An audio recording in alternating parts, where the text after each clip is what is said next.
Hey, Alex. Hello. My name is Maddox. I sell optical frames to independent opticians in a couple big box stores. Cool.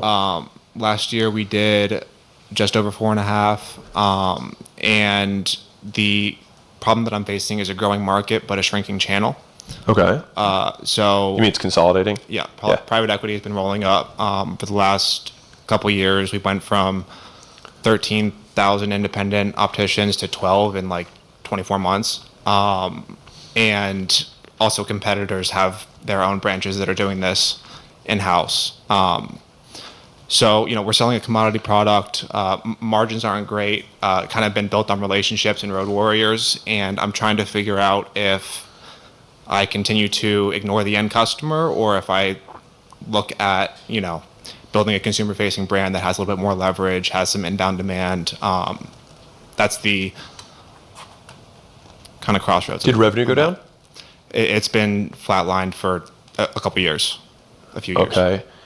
Has it been flatlined because people are not reordering? No, we have pretty good retention, and it's built on personal relationships with Is the it an reps acquisition issue? No, it's not that it's an acquisition issue. Well, you can handle more customers, correct? Yes. Okay. So then this would be a demand problem.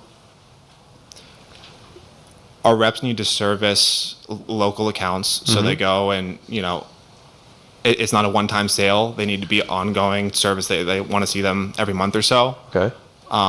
So we want to make sure that we're able to expand geographically, but it's also low ticket and long cycle. But the low ticket, but like they're buying many frames at a time, correct? So I mean, it's just B2B. It's wholesaling, right? Yeah. So I want to make sure that you don't kill a good thing because of something that hasn't happened yet. Because starting the direct-to-consumer business is an entirely different monster. Sure. It's a new brand. There's a bunch of stuff there, right? Because if you were to think of all e-commerce brands that I would start, would frames be the first one you'd start? So frames is kind of limited by the prescription complexity.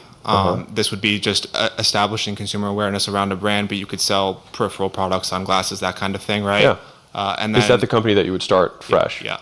If you were to start any company? Probably because the sales velocity is a lot faster. You don't have to build relationships and, take years to open an account that does maybe $1,000 a year. Do you want my blessing to do that? Or no. Yeah, that's honestly kind of the inflection point. It's like, do I invest in more reps, or do I kind of pursue this other channel? Well, I think that what I'm trying to get to is is the consolidation of the industry actually something that is limiting your business? That is what I'm trying to get to. I mean, I think it's obviously a big boogeyman, but is it actually changing? Are they now cutting you out and finding somebody else? Yeah. Okay, this is why I asked. Okay, because you said retention's really good. So if they're cutting you out, then retention wouldn't be as good. For non-acquired accounts, yeah, retention is good. Okay. If an account gets acquired, they usually go to a larger supplier, or the supplier themselves is the one that acquires the practice. Got it. So I would say I would probably run down one door really hard, which is I would approach the private equity groups and say, let me do your whole portfolio, and you get a super wholesale deal, because that's all they're doing, right? They're just one level up the food chain from you, but they still need frames. And so that would be my, because that's the smallest change to your existing business, and I'd rather go attack that. Now, if for whatever reason you're I really don't want to do that, then you can jump from this boat to the next boat. I hate to kill businesses when they're not actually dead, you're just flat. Right. And so it's a totally different game. Again, there's nothing wrong. There's people here who are doing direct to consumer. It's just a different game. And from how many years have you been doing this? This has been around for 70 years. Okay. So this is what you've been doing for a while, and you've never really sold direct to consumer. Right. So that is why there's a smaller skill gap for you to learn how to sell to private equity, and those are bigger tickets, and still keeps the existing company you have more and more valuable, because you close a handful of those deals and your business goes from 4 million to 20 million. And then if you want, do you want to sell the business someday or no? Yeah. Yeah. And guess who would love to also buy it? The customers. And so you kind of get a two birds, one stone effect there where you're going to your potential acquirers and just saying, hey, let's work out a deal. They might also just say like, we'll do this thing if we can get an option in the business to buy it later. Great, then at least you have an elegant exit that you can work out there because they're going to want to vertically integrate and that's their whole story. So I would rather like maybe do that and then you get a nice little payday, worst case scenario, and then you'll have cash and you can do the next thing. I just am very hesitant to kill something that you spent 7 years building when you can take the same skill set, level up a level, potentially also get an acquirer, and worst case, just keep making more money.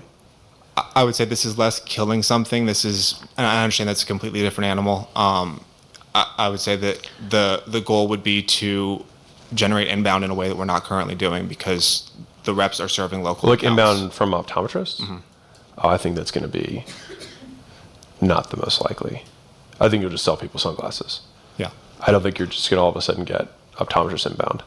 If the unit economics work a lot better for that than they would for selling to private equity, you know. It'd be more, I'd rather you just run ads to optometrists and say, want to get better prices on frames. If you want to get inbound from optometrists, let's just go get inbound from optometrists. But if that's the case, then the private equity boogeyman's not actually an issue. Yeah. Right? Yeah. So this is why, is this a demand problem? Right? So if it's just a demand problem and your existing channel doesn't work, but you think you can just go sell ads direct to get optometrists to come buy stuff from you, then we can do that. You can go to private equity. Like either of these are expanding your existing business, which I much prefer to starting a direct-to-consumer line. Mm-hmm. So if you think that sounds better to you, it's just like, cool, let's just run ads to optometrists and have them fill out forms and then we can sell them frames. Hunky-dory. We would be supply constrained in that case and that we wouldn't have a physical rep in that area to service that account on an ongoing basis. Well, when you think that people are going to be reaching out inbound, how do you think you're going to sell them? Yeah, that's true. All right. Yeah.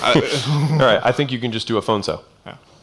Okay. And show them the frames, and it's like, oh yeah. They're like, oh, can you have somebody in person? It's like, honestly, that's actually not how most people do it. So you want to buy them? Yeah. So on the more better new, you would just say better. Yeah, I would rather you have two things that we went over that you could do alternative to killing the business in, because all of the objections you had on this side will still be present in the alternative scenario with more risk and more distraction. So if you want to have an inbound channel, which means we just need increased demand, we either go to the top of the food chain, have them sell super wholesale, and then also potentially have an acquirer who knows who you are, who definitely will want to vertically integrate, or alternatively, and you're also at the size that they would love to buy you, or alternatively, you run ads to optometrists, and all you have to do is learn a remote sales motion. Learn the PE sales motion, learn the inbound sales motion remotely. Which one would you rather do?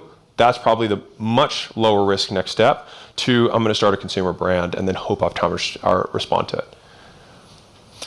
Does the sales velocity in a consumer brand versus a, ongoing contractual thing with an account make that any more attractive? No, not at all. Okay. It's the opposite. Yeah. A B2B business that has super high revenue retention is significantly more valuable than a one-time transactional consumer brand. Unless you have a monster brand, in which case then they basically see the brand as a distribution base they can create new products and sell through. Okay. Awesome. Thank you. I appreciate it. Yep. If you're a business owner and you're not growing as fast as you'd like, I'd like to give you a free gift. So my team and I put together the $100 million scaling roadmap, which is basically 200 hours of us looking over all the portfolio companies we've had and what stages of growth they went through, and more importantly, where they got stuck and how they got past it. And so we broke it into these 10 stages, and we made this little kind of quiz thing where if you put in your business information, it'll tell you where you're at, and the most important part for you, what to do for each of the functions of the business across product, marketing, sales, customer success, recruiting, IT, human resources, and finance. And so no matter what you're struggling with, someone else has already struggled with it and solved it. And so I'd like to give you this thing absolutely free. You can go to acquisition.com/roadmap, plug in your business information, and if you want us to actually help you deconstrain the business and you're trying to scale, we'd love to help you out. On the thank you page, you can just book a call with my team and we will look at the business, see if we can help. And if we can, we'll invite you out to Vegas and we'll do this in person live.